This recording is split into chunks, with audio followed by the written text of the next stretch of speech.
السلام عليكم أحبتنا المشاهدين، وأهلا وسهلا بكم في هذه الحلقات التي دائما نعتز بها ونتشرف بكل الحضور والضيوف الموجودين في مهرجان ربيع الشهادة. ودائما العتبة الحسينية المقدسة تسعى لتقديم أفضل رسالة لكي تصل إلى كل العالم. ضيفنا اليوم السيد زوار، أهلا وسهلا بك. عليكم السلام ورحمة الله وبركاته. اسمي سيد زوار حسين النخعي. الآن أنا مقيم بالنرويج، وعندنا مركز ثقافي وهكذا نشاط ثقافي في بلد النرويج، خاصة للجاليات الذين يتكلمون باللغة الأردوية. جيد. ما هو اختصاصك المباشر؟ اختصاصي في علوم القرآن والحديث. أنا نعم. حصلت على شهادة دكتوراه في هذا المجال. جيد. من أي دولة؟ إيران. من إيران. طيب، ما هي انطباعك؟ كيف شاهدت؟ ما هي مشاركتك في مهرجان ربيع الشهادة؟ هكذا هنا ممتاز، كل البرنامج ممتاز، وهذا من هذا المهرجان أخذنا رسالة، وإن شاء الله وهذا الرسالة وهذا النشاط الذي شاهدنا في أعيننا إن شاء الله سننشرها في بلدنا، وسنرسل من هنا رسالة قيمة وثمينة إلى شباب أهل البيت عليهم السلام وأبنائهم في بلدنا إن شاء الله. كيف هي البحوث أو الدراسات في النرويج؟ كيف هو العمل، خاصة وأنتم في دولة أجنبية في نعم. حياة أجنبية؟ كيف هي الحياة؟ كيف هو هناك انتشار المذهب الشيعي؟ كل بلد لديه ظروف خاص لانتشار المذهب الجعفري ومذهب أهل البيت، ولكن البلد الذي نحن نعيش بها فيها حرية التعبير وحرية النشاط، ما في مشاكل مثل بعض البلدان الإسلامية. نعم. نحن هنا لدينا نشاطات مختلفة يوميا أسبوعيا وبالمناسبات، وهكذا ربما وفود من بلاد مختلف تجي إلينا، نحن نستقبلهم، وهكذا للشباب عندنا برنامج، للنساء وللأطفال عندنا مدرسة دينية أسبوعيا. جميل.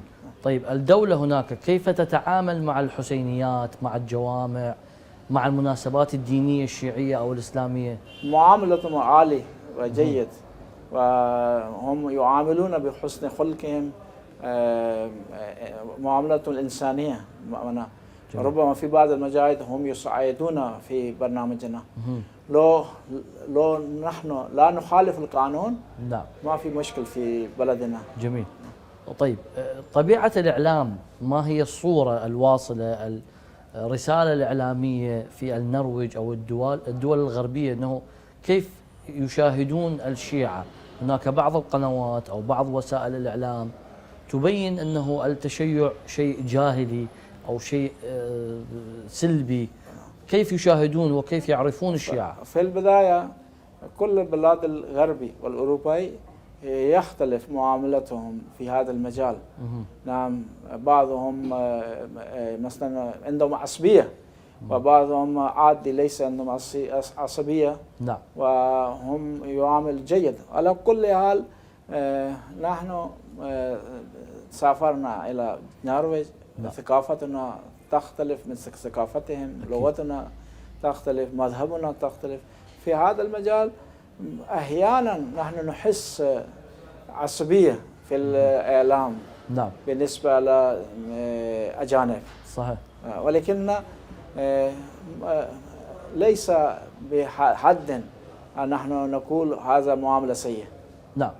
كيف تنشرون هذا؟ كيفية نشر طقوس أو تقاليد أو قيم، مبادئ أهل البيت بشكل عام؟ أهل البيت، لأن عندهم في خطور بعض النرويجيين إسلام على قسمين. نعم. إسلام أهل البيت فيها محبة، وفاء، فيها شجاعة، فيها حب للوطن.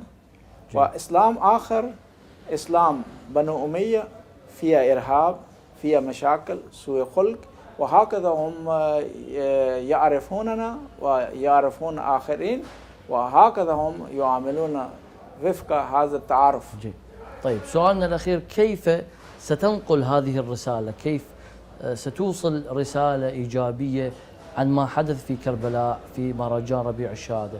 هل من خلال الفيديوهات، الصور، هل تكتب بحوث أو مقالات صحفية؟ نعم، كل هذا المجالات مفيد، ولكن كل بدل لديه قيم، لديه رسوم خاص، لديه طريقة خاص.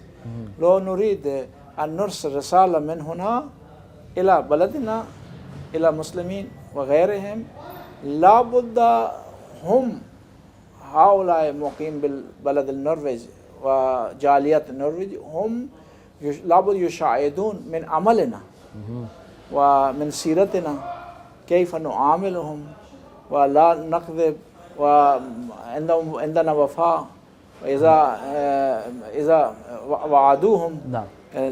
لا يخالفوه، وهكذا بالعمل أن نرسل رسالة أهل البيت، خاصة أبا عبد الله عليه السلام، رسالته إلى بلدنا إن شاء الله. أحسنتم، شكرا لك، موفقين إن شاء الله. إذا سادتنا المشاهدين دائما نؤكد على هذه النقطة، عندما تكون مسلم أو تكون شيعي لابد أن تكون هذه السلوكيات موجودة عند الشخص بتصرفاته بعمله. هذا الشخص في كل دولة هو ممثل المذهب الشيعي، ممثل الإسلام بكلامه، بوعوده، بتصرفاته كما ذكر السيد، ولكن بعض الناس تسيء إلى هذا المذهب وهذا التوجه.